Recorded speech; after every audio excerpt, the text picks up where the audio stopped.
Je voudrais remercier les organisateurs de ce colloque et surtout Stella Magliani-Belkacem qui m'avoir invité à participer. Je voudrais aussi demander votre patience avec mon français. Pour moi, il est plus difficile de lire un texte traduit que de parler informellement, mais aujourd'hui, il faut lire. Dans ce texte, je ne parle ni du patriarcat, ni du genre, mais de sexe, égalité et émancipation, et comment ces idées étaient récupérées par un discours du conflit des civilisations, un discours islamophobe. Le mot émancipation n'a rien de simple. En anglais, d'après le dictionnaire, il signifie la levée de restrictions imposées par une force physique supérieure ou une obligation légale. Historiquement, le mot émancipation a souvent été synonyme de libération ou de liberté, mais pas nécessairement d'égalité. La fin de la sujétion légale ou psychologique n'impliquait pas l'instauration d'une égalité sociale ou économique, ni même politique, dans l'esprit de ceux qui ont détenu les rênes du pouvoir ou chez ceux qui n'ont jamais été soumis à des formes de domination de ce type. Le fait que émancipation et égalité ne soient pas synonymes résulte de la tension classique entre droit formel et droit substantif, une tension que Marx a soulignée. L'égalité en droit repose sur l'abstraction de l'individu, ce qui gomme chez celui les relations de pouvoir dans lesquelles il se situe. Et l'extension de l'émancipation et des groupes exclus jusque-là, n'altère pas les structures de domination dans le domaine social. En revanche, elle naturalise ces structures et les refoulant dans la société civile, leur enlevant ainsi tout caractère d'objet politique digne en tant que tel d'attention. On peut avancer que c'est la notion libérale de l'individu abstrait qui a provoqué la confusion des définitions de l'émancipation et de l'égalité et conduit à conclure que parce qu'ils sont égaux en droit, les individus sont semblables dans tous les autres aspects de leur existence. La détermination de ce que les humains ont de semblable a varié selon les théoriciens politiques.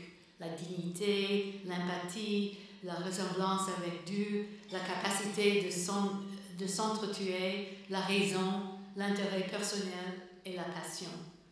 L'abstraction implique la désignation d'un trait universel qui sert de fondement à ce que les individus ont en commun. Il s'agit là d'une fiction dont la théorie politique a besoin et historiquement du fondement des inclusions et des exclusions de la citoyenneté. L'histoire des représentations de l'individu en tant qu'unité sociale de base reste à écrire. Plus exactement, celle des formes prises par l'individu abstrait de la théorie politique dans sa figuration sociale et économique à des différentes époques. Marx relie l'idée politique de l'égalité formelle au concept économique du pouvoir ouvrier. Dès lors que les individus sont conçus abstraitement, il dit, tous les types de travail sont égaux et équivalents. D'importantes objections à l'abstraction ont été formulées et des modifications introduites au cours du déroulement de l'histoire de l'individu abstrait. Premièrement, l'identité de groupe, devenue fondamentale pour la formation de la subjectivité de classe, de race, d'origine ethnique, de genre, de sexualité, de religion, et par la même matière à mobilisation et à représentation politique, parti ouvrier, quota, pilier en Belgique et aux Pays-Bas, loi sur la parité en France. Deuxièmement, et ça c'est des critiques de la notion de l'individu abstrait, deuxièmement, la notion de responsabilité collective mise en œuvre dans les États-providence. Troisièmement, les actions ou discriminations positives vues comme permettant de corriger les effets de discrimination fondée sur les stéréotypes négatifs. Et quatrièmement, la coopération plutôt que la compétition théorisée comme étant un attribut de base de l'humanité. L'individu, cependant, est restée au centre du discours libéral occidental. La fin des années 1970 a ouvert la porte à une période d'individualisme exacerbé, comme l'ont montré les politiques néolibérales de Margaret Thatcher au Royaume-Uni et de Ronald Reagan aux États-Unis. De nos jours, au temps de la mondialisation, tous les aspects de la vie sont devenus de plus en plus marchandisés. Le rôle de l'État se trouve réduit à n'être que le garant des forces du marché et de l'autodétermination individuelle.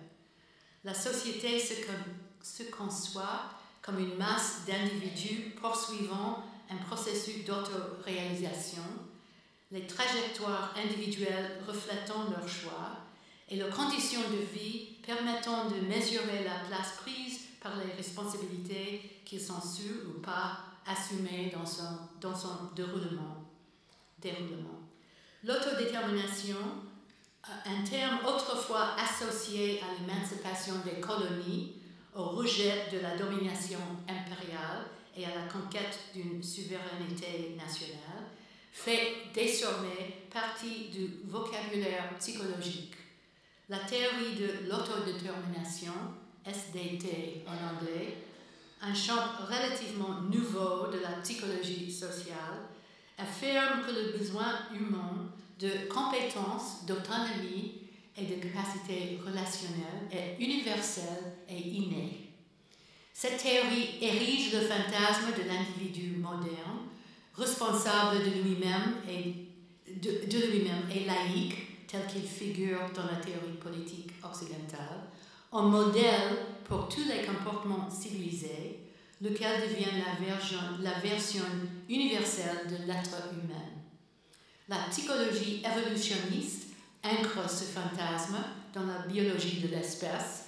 L'individu moderne est considéré comme le résultat d'un long processus de sélection naturelle. De ce point de vue, l'émancipation ne correspond plus au fait de s'être libéré de contraintes intérieures, mais à une compréhension de ce qu'il en est et à une représentation de soi qui s'exprime en des termes occidentaux modernes.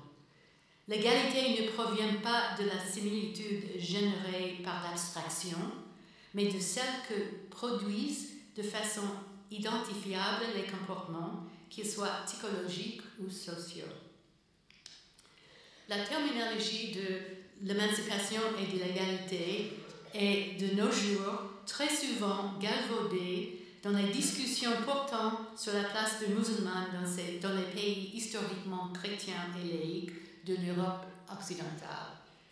La question posée porte moins sur l'octroi de droit ou l'extension de l'égalité à ces nouveaux résidents des nations européennes que sur celle de savoir s'ils sont suffisamment émancipés psychologiquement et suffisamment égalitaristes pour mériter de devenir des citoyens à part entière et bénéficier d'une inclusion totale.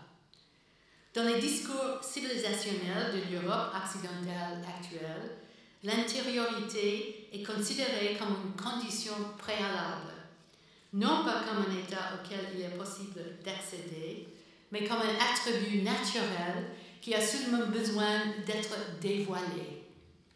Pour l'émancipation, il ne s'agit plus de lever les obstacles ou les résistances à la liberté, et l'égalité ne s'obtient pas par l'abstraction qui permet de transcender les différences sociales ou autres. De plus, ni l'émancipation ni l'égalité ne sont pas définis comme dérivant de l'action publique, bien qu'il s'agisse de qualités développées en particulier dans les démocraties laïques. Au contraire, l'émancipation et l'égalité sont des traits présumés inhérents aux individus, des traits qui leur confèrent une capacité d'agir, leur humanité véritable, et les rendent éligibles au titre de membres de la communauté des nations. De ce point de vue, les États-nations démocratiques et laïques se contentent de fournir à celles et à ceux qui sont déjà émancipés le contexte qui protège leur capacité d'agir, c'est-à-dire l'exercice de leur autodétermination. Mais elles ne peuvent guère instiller cette qualité aux personnes qui ne la possèdent pas. Moi, j'ai une copie en anglais de texte, comme ça, vous pouvez le lire.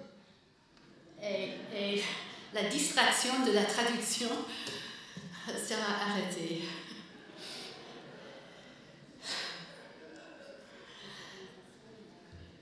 It's the English text. Excusez-moi, je ne pensais pas à ça avant. I can't. I have to have more than 5 minutes. Really? 5 minutes? Non, je ne parlerai que 10. On a le temps. Ok. je vais commencer comme dans les bars. Je vais insister sur 20 minutes en plus. Alors, maintenant, la vision d'une sexualité libérée, définie comme la possibilité de satisfaire ses désirs sans contrainte et de concrétiser librement son être sexuel, est au cœur de cette conception de la capacité d'agir des humains. C'est par la satisfaction sexuelle que se définit le véritable humain, selon Martha Nussbaum. Elle propose la sexualité comme indicateur universel de la liberté humaine. L'émancipation et l'égalité ne font alors référence qu'à la réalisation du potentiel sexuel de l'individu, cette vérité intérieure de l'individu sujet que Foucault avait identifié comme étant une idée particulièrement moderne. En Occident, la représentation populaire des musulmanes montre des femmes sexuellement opprimées, alors que leurs homologues occidentales sont présentées comme sexuellement libérées. Elles sont prisonnières d'un passé dont nous avons réchappé. Elles ignorent une vérité que nous savons comment découvrir. L'accent est mis sur les femmes et dans certains pays, mais pas dans la France, également les homosexuels, comme incarnant la libération occidentale d'un côté et leur victimisation par l'oppression islamique de l'autre. Aux femmes, autrefois nommées collectivement le sexe et exclues de la citoyenneté en raison de celui-ci, aujourd'hui encore, et parce qu'elles sont toujours le sexe, elles conféraient le critère qualifiant de l'inclusion. Ce sont elles qui donnent la mesure de la libération sexuelle et ironiquement de l'égalité des hommes et des femmes. Je dis ironiquement parce que le plus souvent, cette égalité ne se fonde pas sur la notion abstraite du caractère semblable des individus, mais précisément sur la différence des femmes par rapport aux hommes, sur la complémentarité de l'hétérosexualité normative.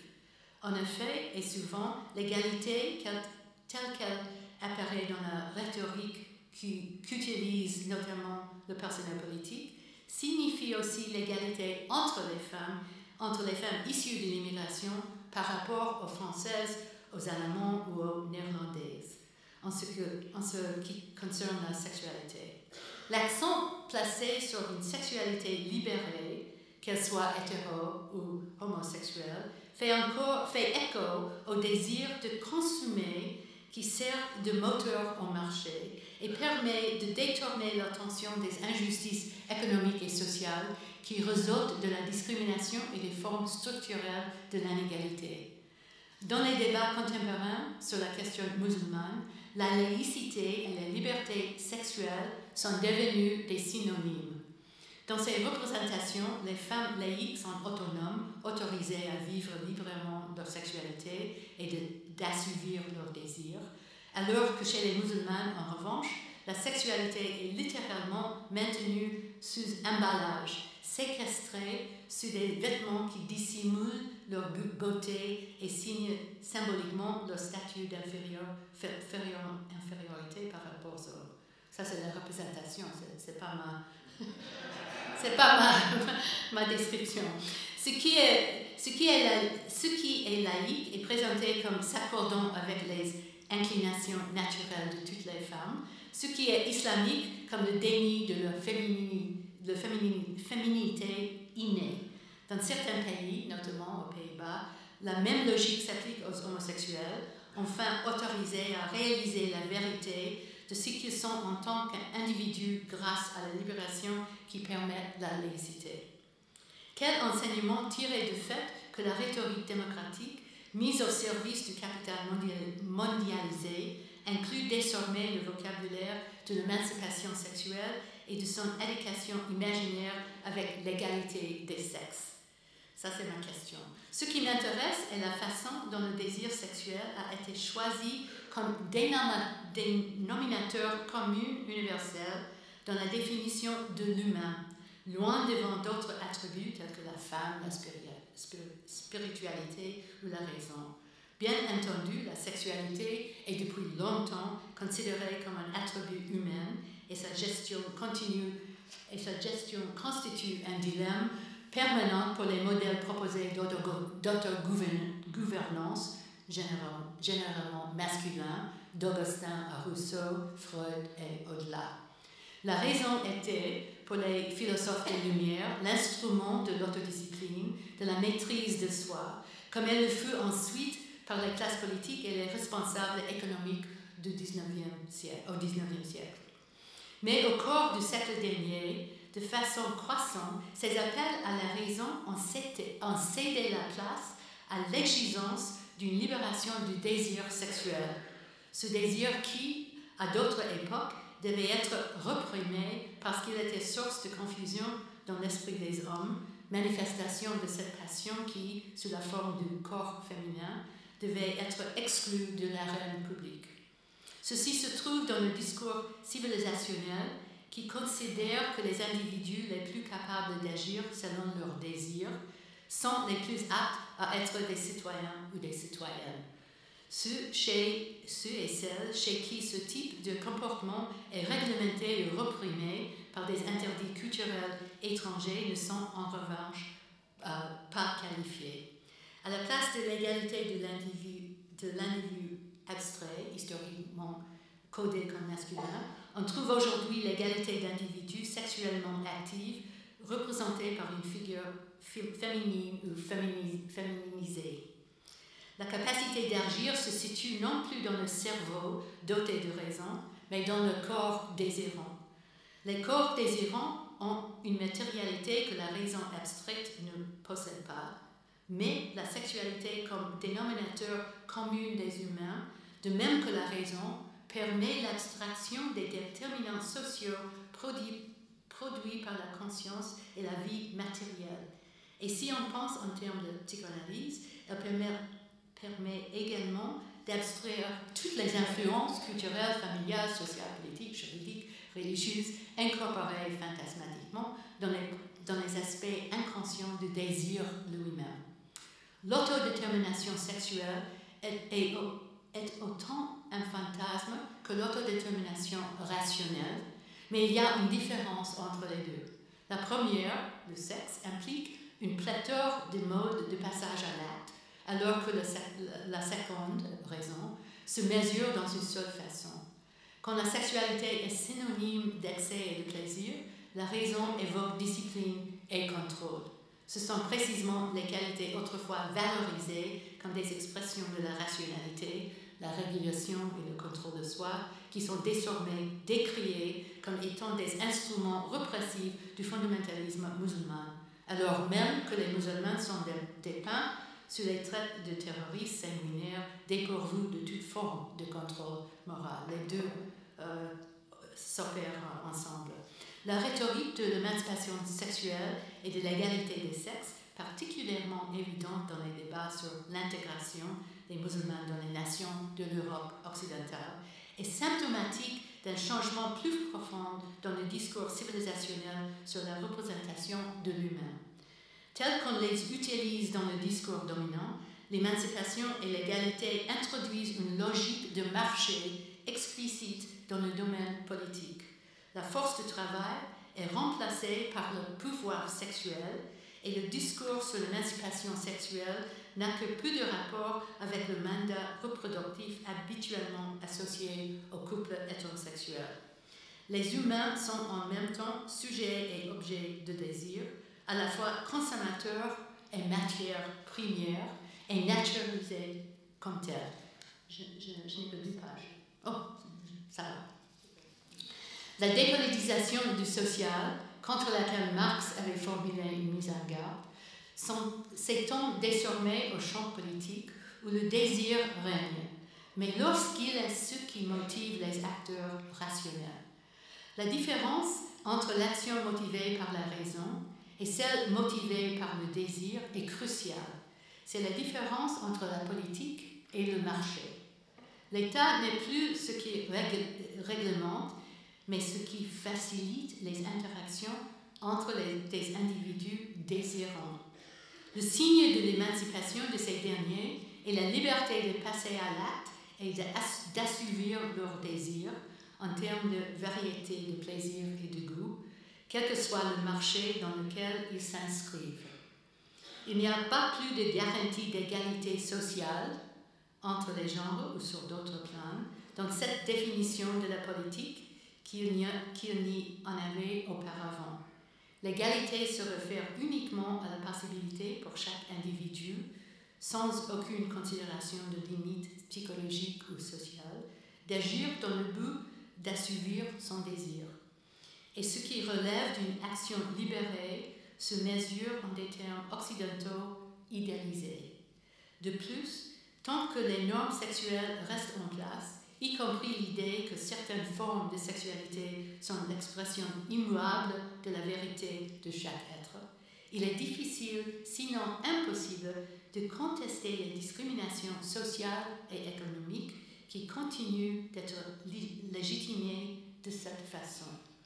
Ce que je suggère ici, c'est que le maniement du langage de l'émancipation sexuelle et de l'égalité de sexe, qui permet de rejeter les revendications musulmanes visant à obtenir la reconnaissance de leur qualité de membre à part entière des États-nations de l'Europe occidentale, ne doit pas être vu simplement comme de l'islamophobie, bien qu'il s'agisse certainement de cela aussi.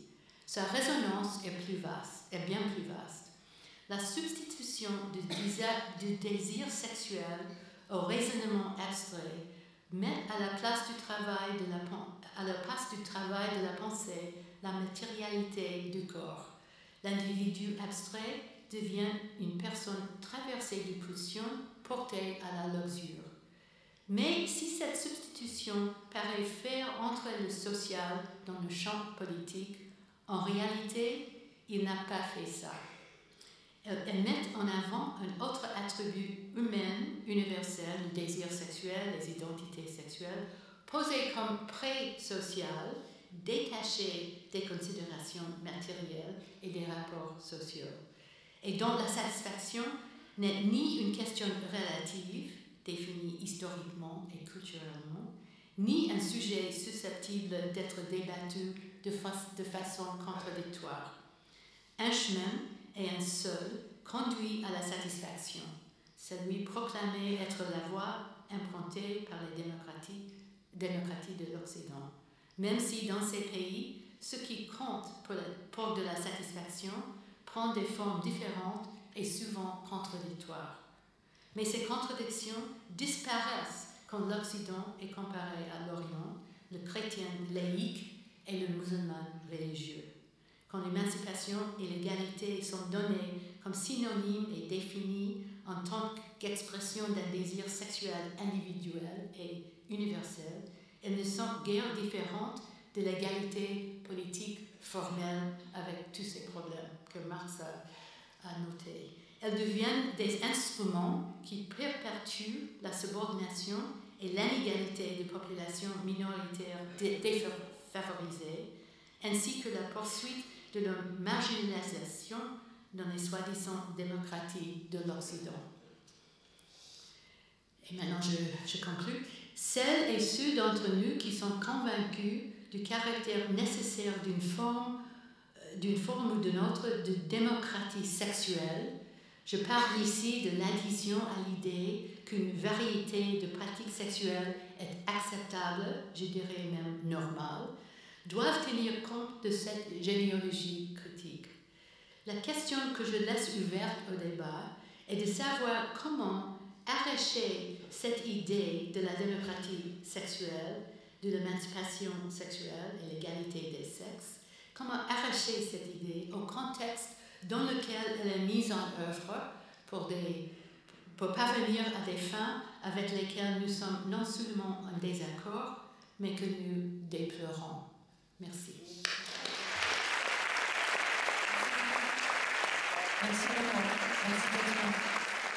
On est un peu, ce qui est bien, c'est qu'on est collégialement. Vous êtes chef, d'accord, vous êtes co-chef. On est un peu co-chef. Ouais, mais ça s'est super bien passé. On se connaissait quasiment pas à mon organisation, on était tous du même laboratoire de Nanterre. Je connaissais quasiment pas. Paul Gulibert, qui est un membre du comité d'organisation modérateur en ville. Voilà, c'est ça qui est Et bon, moi j'arrive, c'est ça que comme réussi à trouver la raison. Ah bah, c'est pas difficile, c'est le dernier endroit où on pense. Ça c'est clair. Parce que C'est pas dans les sciences sociales, c'est sans dire quelque chose. Et on là que ça se passe. C'est un peu dramatique hein, quand on y pense. Enfin, voilà. il y a un film politique qui est marqué, ça n'a jamais coûté cher. Oui. Oui, c'est vrai. Je reviens pour les micros. Non, tout ce qui se fait d'intéressant, c'est vraiment en philo. Ouais, ok. Moi je vais rester sur le côté, je peux faire aussi. Ah oui, ça marche. Oui.